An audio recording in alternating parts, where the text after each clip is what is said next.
الله وبركاته. الحمد لله رب العالمين والصلاة والسلام على سيد الأنبياء والمرسلين أما بعد. أعوذ بالله من الشيطان الرجيم. بسم الله الرحمن الرحيم. ألم تر أن الله يسجد له من في السماوات ومن في الأرض والشمس والقمر والنجوم والجبال والشجر والدواب وكثير من الناس وكثير حق عليه العذاب ومن يهن الله فما له من مكرم ان الله يفعل ما يشاء. الحمدللہ اس وقت ہم قدرتی مناظر سے گھری ہوئی ایک جگہ آمودہ گڑھ جو ہندوستان کے صوبے مدھیہ پردیش کے سیونی ضلع میں ایک جگہ ہے آمودہ گڑھ. یہاں تفریح کی نیت سے گھومنے کی نیت سے ہم لوگ آئے ہوئے ہیں اور ابھی ہم نے الحمدللہ نماز ادا کی ہے. اس جگہ کے میں آنے کی مناسبت سے بہت مختصر میں دو باتیں میں آپ کے سامنے رکھنا چاہتا ہوں. قرآن کریم کی ایک آیت جو ابھی آپ نے سنا جس میں اللہ تبارک و تعالیٰ نے سوال کیا ہے الم تر ان اللہ یسجد لہ من فی السماوات ومن فی الارض. کیا آپ نے نہیں دیکھا یا کیا آپ کو نہیں معلوم کہ اللہ کو جو کچھ آسمانوں میں ہیں اور جو زمین میں ہے ساری مخلوقات سجدہ کرتی ہیں. پھر اس کی کچھ تفصیل اللہ نے بیان فرمایا ہے والشمس والقمر والنجوم والجبال والشجر والدواب. کون کون سجدہ کرتے ہیں؟ اللہ کی وہ مخلوق عظیم مخلوق سورج، چاند، ستارے، درخت، پہاڑ، والدواب اور سارے جانور، وَكَثِيرٌ مِّنَ النَّاسِ اور بہت سے انسان بھی اللہ کو سجدہ کرتے ہیں.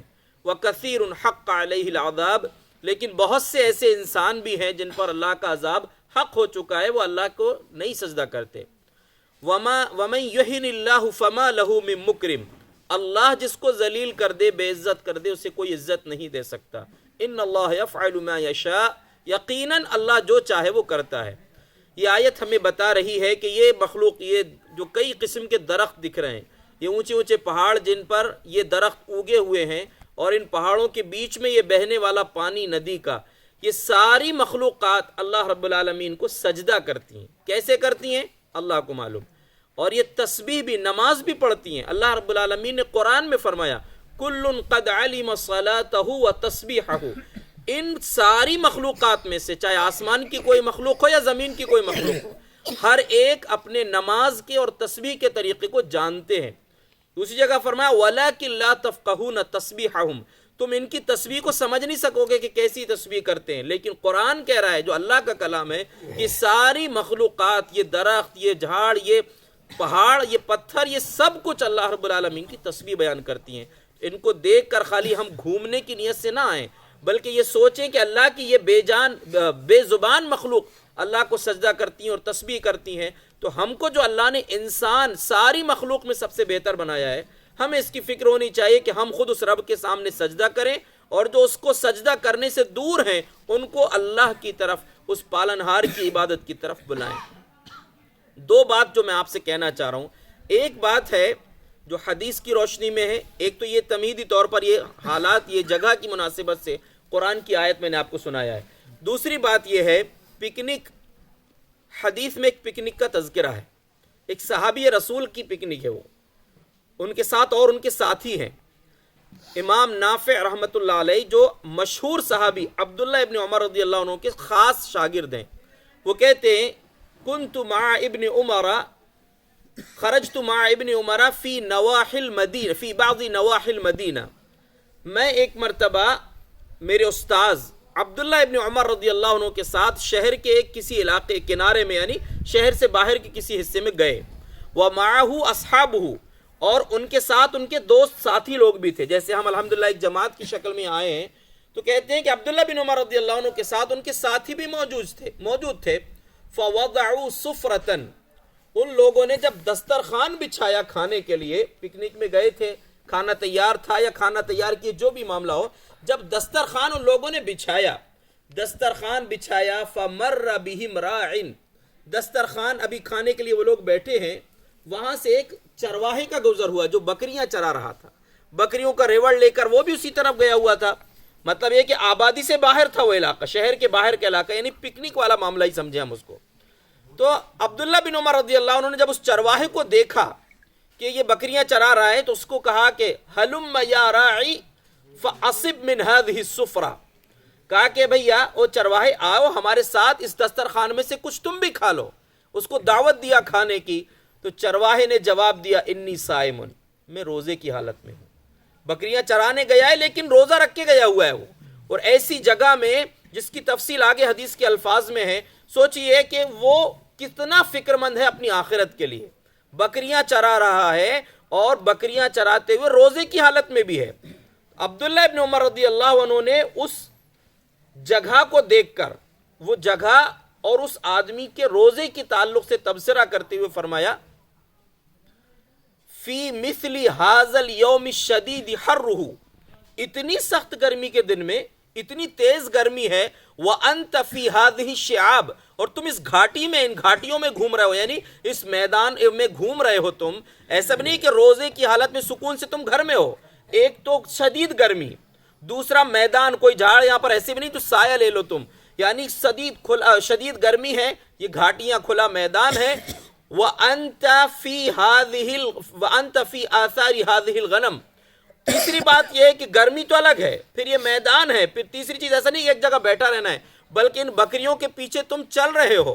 وَأَنْتَ تَرْعَ الْغَنَمَ بَيْنَ هَذِهِ الْجِبَالِ، اور یہ پہاڑوں کے بیچ میں تم بکریاں چرا رہے ہو. وَأَنْتَ صَائِمٌ، اور اتنی ساری چیزوں کے باوجود تم روزے کی حالت میں ہو. فعجب ابن عمر، ابن عمر کو بڑا تعجب ہوا حضرت عبداللہ بن عمر رضی اللہ عنہ کو کہ اتنی سخت، یعنی ان چیزوں کے بیچ میں سوچئے کہ روزہ ہے، کھلا میدان ہے، سایہ نہیں ہے، بکریوں کے پیچھے پیچھے چلنا ہے. اور بکریاں جنہوں نے چرائیں وہ جانتے ہیں، الحمدللہ میں نے بکری چرائے.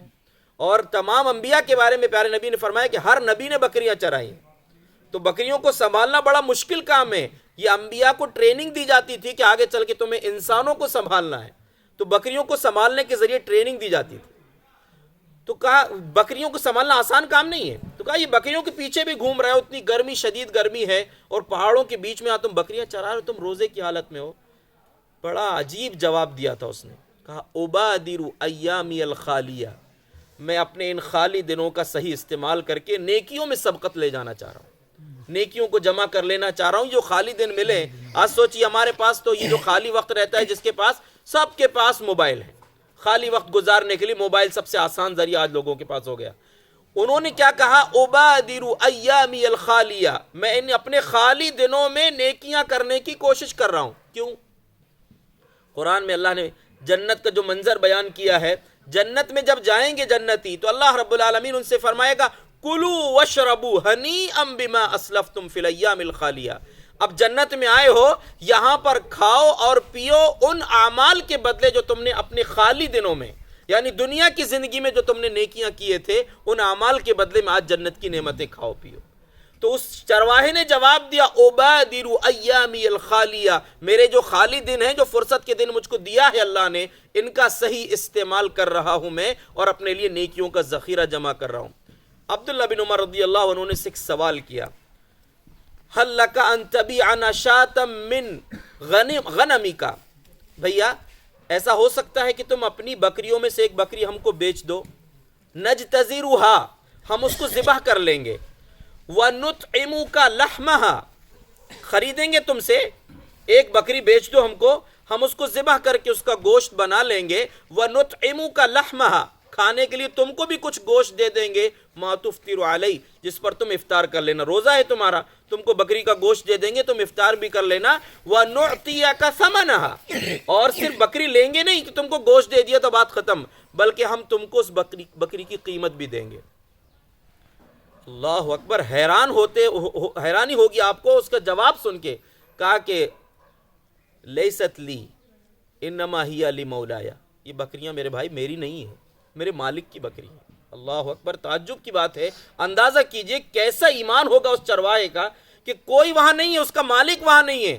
اور اس سے بڑا تعجب یہ کہ جب اس نے یہ کہا کہ میرے مالک کی بکری ہیں، میری نہیں ہے، میں نہیں دے سکتا آپ کو.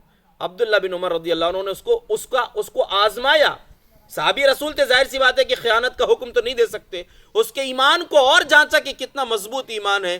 کہا کہ حل عصیت ان یقول لک مولاک ان قلت اکلہ الذئب، کہا کہ بھیا تم کو کیا تکلیف ہوگی اگر تم اپنے مالک سے کہہ دو گے کہ اکلہ الذئب، وہ بکری کو بھیڑیا کھا گیا، ایک بکری جو کم ہوئی ہے میں چرواہ چرانے گیا تھا تو بھیڑیے نے اس کو کھا لیا، اگر تم یہ کہہ دو گے تو تمہارا مالک تم کو کچھ تھوڑی بولے گا۔ فَمَضَى الرَّاعِيُ رَافِعًا إِصْبَعَهُ إِلَى السَّمَاءِ فَأَيْنَ اللَّهُ، وہ چرواہا جانے لگا، اتنا سن کر عبداللہ بن عمر کے سوال کو سن کر چرواہا وہاں سے جانے لگا اور جاتے جاتے آسمان کی طرف انگلی اٹھا کر کہا کہ پھر اللہ کہاں ہے؟ اگر بکری میں بیچ دوں، اپنے مالک کو جھوٹ بول دوں تو اللہ کہاں ہے؟ اللہ اکبر! جواب اس کا دیکھی کتنا مضبوط ترین ایمان تھا اس کا کہ کوئی دیکھ نہیں رہا ہے لیکن میرے مالک کو نہیں معلوم لیکن اللہ تو ہے۔ یہ جملہ بولتے بولتے نکل گیا، یعنی اس کے جانے کے انداز سے یہ سمجھ میں آتا ہے کہ اس کو یہ سوال اچھا نہیں لگا کہ تم مجھے بہکا رہے ہو، جبکہ ان کی نیت کچھ اور ہے کہ اس کا امتحان لینا ہے، چیک کرنا ہے کہ اس کا ایمان کس درجے کا ہے، لیکن اس نے کہا کہ این اللہ۔ عبداللہ بن عمر رضی اللہ عنہ مدینہ آتے تک بار بار اس جملے کو دہرا رہے تھے، قال الراعی این اللہ، وہ چرواہے نے یہ بول کر گیا ہے کہ اللہ کہاں ہے۔ یہ جملہ ہمارے لیے بڑا قیمتی ہے، کہیں بھی ہم دنیا کے کسی کونے میں چلے جائیں، خیانت کرنے کا، گناہ کرنے کا چانس ملے، لیکن اتنا سوچ لینا این اللہ، اگر کوئی نہیں بھی دیکھ رہا ہے تو اللہ تو دیکھ رہا ہے، اللہ کہاں ہے؟ پھر اگر میں اللہ کو بھول کر بات کروں اور کام کروں تو پھر اللہ کہاں ہے؟ اللہ کیا ہم کو نہیں دیکھ رہا ہے؟ عبداللہ بن عمر رضی اللہ عنہ جب مدینہ تشریف لائے، مدینہ آنے کے بعد پتہ کیا کہ اس کا مالک کون ہے، فبعث الی مالکہ، اس کے مالک کے پاس خبر بھیجا، فاشترى الغنم والغنام والراعیہ، اس کے پوری بکریوں کا ریوڑ بھی خرید لیا اور اس راعی کو، اس چرواہے کو بھی خرید لیا اور اس چرواہے کو، غلام کو آزاد بھی کر دیا اور پوری بکریاں اسی کے حوالے کر دی کہ بکری بھی تمہاری ہے، تم بھی آزاد ہو۔ دیکھیے ایک ایمانداری کا بدلہ اللہ نے کیسے دیا، اور وہ ایک ایمانداری کتنا اثر انداز ہوئی عبداللہ بن عمر رضی اللہ عنہ پر کہ جبکہ عبداللہ بن عمر جیسے عظیم صحابی جن کے خواب کے ذریعے گویا کہ دکھلایا گیا کہ جنتی صحابی ہیں، اور صحابہ تو ویسے ہی انشاءاللہ سارے کے سارے ان کے بارے میں کہا جا سکتا ہے اجتماعی طور پر، اللہ ان سے راضی ہے، وہ اللہ سے راضی ہے، تو وہ صحابی رسول کو کتنا اثر کیے کہ بار بار اس جملے کو دہرا رہے تھے، فَأَيْنَ اللَّهُ، اللہ کہاں ہے؟ پھر اسی طرح کے ایک واقعہ عبداللہ بن مسعود رضی اللہ عنہ کے ساتھ پیش آیا کہ رسول صلی اللہ علیہ وسلم، ابو بکر صدیق رضی اللہ عنہ اور آپ دونوں ہیں، کسی جگہ جا رہے ہیں، راستے میں عبداللہ بن مسعود رضی اللہ عنہ، مکہ کے قریب کا واقعہ ہے۔ عبداللہ بن مسعود بکریاں چرا رہے، چھوٹی عمر کے لڑکے تھے، تقریباً 14 سال یا اسی کی قریب کی عمر کے، تو اللہ کے رسول صلی اللہ علیہ وسلم نے ان سے کہا کہ ہم کو دودھ دے سکتے ہو کیا تم؟ کہا کہ نہیں، دودھ نہیں دے سکتا، دودھ والے جانور تو ہیں لیکن انی مؤتمن، میں امانت دار ہوں، میرے ذمے ان کو سونپا گیا ہے بکریوں کو، دودھ میں آپ کو نہیں دے سکتا۔ تو اللہ کے رسول صلی اللہ علیہ وسلم نے فرمایا کہ ایسی کوئی بکری لا کر دو جس نے بھی بچہ نہیں دیے، ظاہر سی بات ہے کہ بچہ نہیں دیے تو دودھ نہیں ہوگا اس کا۔ تو کہا کہ ٹھیک ہے، انہوں نے لا کر دیا، آپ صلی اللہ علیہ وسلم اس کو ہاتھ پھیرتے رہے، کچھ پڑھتے رہے، برکت کی، آپ نے دعا کی، تھوڑی دیر میں اس کے تھن جو ہے دودھ سے بھر گئے، جو چھوٹی پٹیا بولتے ہیں جس کو ہم اپنی زبان میں، وہ چھوٹی بکری لا کر عبداللہ بن مسعود نے دیے تھے جو بچے والی نہیں تھی، اب تک بچہ نہیں دی تھی اس نے، اس کے تھنوں میں دودھ بھر گیا۔ حضرت ابو بکر صدیق نے کوئی برتن یا کوئی پتھر ایسا لایا جس میں دودھ دویا جا سکتا تھا، اس میں دودھ دویا، آپ صلی اللہ علیہ وسلم نے خود بھی پیا، ابو بکر صدیق کو پہلے کہا کہ آپ پیو، اس کے بعد آپ نے پیا، عبداللہ بن مسعود ان کو بھی وہ دودھ پلایا۔ جب دودھ دوہ لیے تو آپ نے اس تھن سے کہا، تھن کی طرف خطاب کر کے کہا اقلس، سکڑ جا، تو وہ جیسی تھی بکری جیسے کہ ویسے پہلے جیسی ہو گئی۔ یعنی اللہ کے رسول کا معجزہ تھا۔ آپ صلی اللہ علیہ وسلم سے عبداللہ بن مسعود رضی اللہ عنہ کا علمنی ھذا الکلام او ھذا القرآن، آپ نے جو کلام پڑھے ہو اس میں جس سے برکت ہوئی ہے آپ مجھ کو بھی سکھا دیجئے۔ تو آپ نے ان کے سر میں ہاتھ پھیرا، کہا انک غلام معلم، تم اس لائق ہو کہ تم کو سکھایا جائے گا، تم اس بات کے خواہش مند ہو، تم کو سکھایا جائے گا۔ کہتے ہیں میں نے اللہ کے رسول صلی اللہ علیہ وسلم کی زبانی اس کے بعد 70 صورتیں ایسی حاصل کی ہیں، فحفظت من فی رسول اللہ صلی اللہ علیہ وسلم 70 سورة لا ینازعنی فیہ انسان، میں نے 70 صورتیں اللہ کے نبی کی زبان سے سن کے یاد کی ہیں جس میں میری کوئی غلطی نہیں نکال سکتا، وہی صحابی ہیں۔ تو میں آپ کو ایک پیغام یہ دینا چاہ رہا تھا کہ ہم پکنک میں آئے ہیں، گھومنے کے حساب سے آئے ہیں، لیکن یہ اللہ کی ساری مخلوقات ہمیں پیغام دیتی ہیں کہ سب مخلوقات اللہ رب العالمین کو سجدہ کرتی ہیں، اللہ نے ہمیں عقل اور شعور دیا ہے، سمجھ دیا ہے، انسان بنایا ہے، بے شمار نعمتوں سے نوازا ہے، ہماری ذمہ داری بنتی ہے کہ اس کو سجدہ کریں اور لوگوں کو اس کے سجدے کی طرف دعوت دیں، بلائیں کہ کائنات میں کوئی بھی نہیں ہے جو مشکل کشا ہو، حاجت روا ہو، بگڑی بنانے والا ہو، اولاد دینے والا ہو، رزق دینے والا ہو۔ یہ ساری طاقتیں اور قدرتیں اگر کسی کے پاس ہیں تو اللہ کے پاس ہیں۔ دوسری اور آخری بات جو کہنا ہے وہ یہ کہ ہم میں جتنے لوگ آئے ہیں ان میں اکثر لوگ 30 کی اوپر کی عمر کے، 30 سال سے اوپر، کچھ 35 36، کوئی 40 کے قریب ہیں، ایک الحمدللہ ہمارے ساتھ بزرگ بھی ہیں۔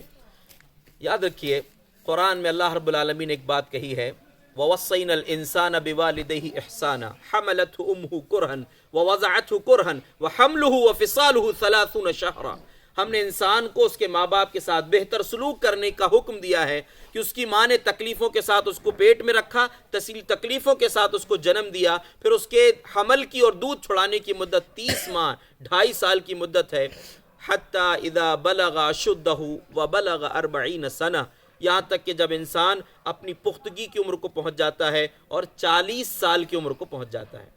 یعنی مفسرین نے کہا کہ 18 سال کی عمر ایک سمجھداری کی عمر ہے، لیکن 40 سال کی عمر جو ہے وہ جس کو اللہ نے خاص طور سے ذکر کیا، اس میں عقل انسان کی بالکل پختگی کو پہنچ جاتی ہے، مضبوط عقل والا ہو جاتا ہے۔ اس لیے انبیاء کرام کو جتنے انبیاء آئے دنیا میں سب کو اللہ تبارک و تعالی نے نبوت 40 سال کی عمر میں دیا ہے۔ اس وقت عقل انسان کی پختہ ہو جاتی ہے، اس وقت انسان کو کیا کہنا چاہیے، ایک دعا سکھایا اللہ نے۔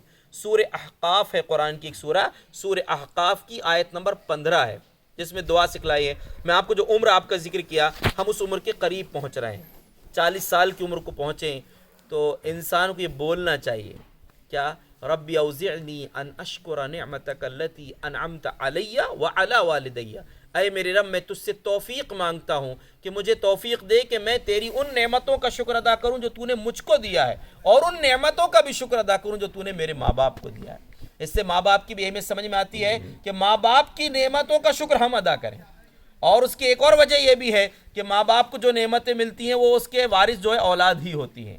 باپ کی جو کمائی ہوتی ہے اس میں بے دھڑک انسان خرچ کرتا ہے، لیکن یہ بھی یاد رکھنا چاہیے، پچھلا واقعہ جو سنا اور اس بات کی روشنی میں کہ ہر انسان ذمہ دار ہے، اس سے اس کی ذمہ داری کے بارے میں پوچھا جائے گا، وَالرَّجُلُ رَاعٍ فِي مَالِ سَيِّدِهِ وَهُوَ مَسْئُولٌ عَنْ رَعِيَّتِهِ، انسان اپنے مالک کے مال کا ذمہ دار ہے، اس سے پوچھا جائے گا۔ وہ چرواہے نے جواب کیا دیا تھا کہ میری بکریاں نہیں ہیں، میرے مالک کی ہیں۔ اللہ قیامت کے دن پوچھے گا نوکروں سے، تم نے اپنے مالک کے ساتھ حق ادا کیے تھے یا خیانت کیے تھے؟ اور وَالرَّجُلُ رَاعٍ فِي مَالِ أَبِيهِ، انسان اپنے باپ کے مال کا ذمہ دار ہے، اس سے پوچھا جائے گا کہ باپ کی کمائی کو کیسے خرچ کیے تھے۔ باپ کی، والدین کی نعمتوں کا شکر اس لیے ادا کرنا ہے کہ وہ ہمارے لیے ہوتی ہیں۔ تو آگے اللہ نے فرمایا کہ دعا پڑھو، کون سی دعا؟ ربی اوزعنی ان اشکر نعمتک التی انعمت علی وعلی والدی وان اعمل صالحا، اور مجھے توفیق دے کہ میں نیک عمل کروں، واصلح لی فی ذریتی، اے اللہ میری اولاد کی بھی اصلاح کر دے۔ دیکھیے بہت پیاری دعا ہے یہ کہ ایک طرف ماں باپ کا بھی تذکرہ ہے کہ ان کو بھی سمجھو، ادھر اولاد کا بھی تذکرہ ہے کہ اب تم خود ماں باپ بن چکے ہو۔ یہ بڑا قیمتی وقت ہوتا ہے 30 سال کے بعد کا، 40 سال کے قریب کا جو مرحلہ، جہاں انسان میں سے اکثر لوگوں کے ماں باپ بھی ہوتے ہیں اور اولاد بھی ہوتی ہیں۔ دونوں چیزوں کو دیکھنا ہے، ماں باپ کا حق بھی ادا کرنا ہے، اولاد کو بھی ان کی اصلاح کرنے کی، ان کی صحیح تربیت کرنے کی بھی فکر ہونی چاہیے۔ ہم میں سے ہر آدمی سوچے ہمارا سلوک اپنے ماں باپ کے ساتھ کیسا ہے، اور اگر ماں باپ دنیا سے چلے گئے ہیں تو کیا ہم ان کے لیے دعا کرتے ہیں یا نہیں، ان کے لیے کچھ صدقہ خیرات ان کی طرف سے کرتے ہیں یا نہیں، ہماری اولاد ہیں تو اپنی اولاد کی تربیت کیسے کر رہے ہیں، ان کو اس لائق بنا رہے ہیں کہ نہیں کہ وہ ہمارے لیے مغفرت کی دعا کریں گے۔ ورنہ یاد رکھیے پڑھا لکھا کے لوگ بڑی مقام پر پہنچا دیتے ہیں لیکن اس لائق نہیں بناتے کہ وہ مغفرت کی دعا کر سکیں۔ ایک جگہ ایک پروگرام میں ہم گئے تھے، وہاں ایک صاحب ملے کہ ہمارے مولوی صاحب تھے، عالم تھے، کہا ہمارے گاؤں میں اکیلا عالم ہوں، کوئی بھی مسئلہ ہو تو مجھے ہی پیش ہونا پڑتا ہے۔ ایک خاتون کا انتقال ہوا تو جب ان کے کفن دفن کا وقت آیا تو گھر والوں نے کہا کہ ان کا بیٹا کہیں دور ڈیوٹی میں ہے، بڑی پوسٹ میں، وہ آ جائے تو پھر دفن کریں گے۔ کہا ٹھیک ہے۔ جب وہ آ گیا بیٹا، انتظار تھا جس کا، پولیس ڈپارٹمنٹ میں کوئی بڑی اونچی پوسٹ میں تھا، آ گیا تو گھر والے آئے، کہا کہ مل صاحب بتا دیجیے عورتوں کو غسل کیسے دینا ہے۔ بتا دیا، غسل دے کے جنازہ تیار ہو گیا۔ جب جنازے کے وقت آیا نماز پڑھنے کا تو وہ لڑکا جس کا انتظار تھا وہ دور کھڑا ہوا تھا۔ تو میں نے اس کو بلایا کہ بھائی آپ کیوں نہیں آ رہے ہیں، آپ کے انتظار میں تو اتنی تاخیر ہوئی ہے۔ کہا کہ نہیں میں ناپاک ہوں، آپ لوگ پڑھ لیجیے۔ تو بولے انہوں نے وہی جنازے کے سامنے کھڑے ہو کر میں بولا کہ کتنی بدنصیب ماں ہے کہ اپنے بچے کو پڑھا لکھا کر اس لائق تو بنا دی کہ وہ اونچی پوسٹ پر چلا گیا، لیکن اس لائق نہیں بنا سکی کہ اس کے لیے مغفرت کی دعا کر سکے۔ سوچئے جو بچہ جنازے کی نماز میں شریک نہیں ہوا، وہ بعد میں کیا اس سے امید کی جا سکتی ہے کہ ماں باپ کے لیے دعا کریں گے؟ تو یہ آیت ہمیں یہ پیغام دے رہی ہے کہ اپنے ماں باپ کا حق بھی ادا کریں، اپنے بچوں کے بارے میں بھی سوچ لیں۔ وَأَصْلِحْ لِي فِي ذُرِّيَّتِي إِنِّي تُبْتُ إِلَيْكَ، اے اللہ میں تیری طرف توبہ کرتا ہوں، تو اس سے معافی مانگتا ہوں، اب تک زندگی میری جیسی بھی گزری ہے اس کو معاف فرما، اور مجھے توفیق دے کہ میں اس کے مطابق زندگی گزاروں۔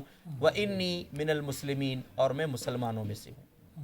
یہ بڑی پیاری دعا ہے، اور یہ دعا کے ساتھ سبق بھی ہے کہ ہماری زندگی کیسی گزر رہی ہے۔ دو سبق میں نے آپ کو دیا، ایک تو بنیادی طور پر تمہیدی بات میں نے حالات کی روشنی میں، یہ جس جگہ ہم آئے اس جگہ کی مناسبت سے قرآن کی آیت پڑھی تھی جس میں اللہ کی ساری مخلوق کے سجدہ کرنے کا تذکرہ ہے۔ اس کے بعد پہلی بات میں نے کہ جو جیسے ہم آئے ہیں گھومنے، عبداللہ بن عمر جو گئے تھے اپنے ساتھیوں کے ساتھ، جو چرواہے کا واقعہ پیش آیا، وہ چرواہے نے گواہی کیا سبق دیا ہے ہم کو کہ اپنے خالی وقت کا صحیح استعمال کریں، نیکیوں کا ذخیرہ جمع کریں، اور دنیا کے کسی کونے میں چلے جائیں، کسی کو معلوم ہو کہ نہ ہو، اللہ کو معلوم ہے، ہم خیانت کسی بھی معاملے میں نہ کریں۔ اور دوسری بات کہ یہ جو دعا ہے، جو 40 سال کی عمر کو پہنچ گئے، اپنے ماں باپ کا بھی حق ادا کریں، بچوں کا بھی حق ادا کریں۔ 40 سال سے مطلب یہ نہیں کہ پہلے والوں کے لیے، سب کے لیے، لیکن خاص طور سے 40 سال کی عمر میں دونوں پہلو ہوتے ہیں، ماں باپ بھی ہوتے ہیں، اولاد بھی ہوتی ہیں، جو انسان کے لیے بہت اہم وقت ہوتا ہے۔ ہم اللہ سے دعا کرتے ہیں جو کچھ بات ہم نے کہا ہے اللہ ہم سب کو سمجھ کر عمل کرنے کی توفیق عطا فرمائے، آمین۔ وآخر دعوانا ان الحمد للہ رب العالمین۔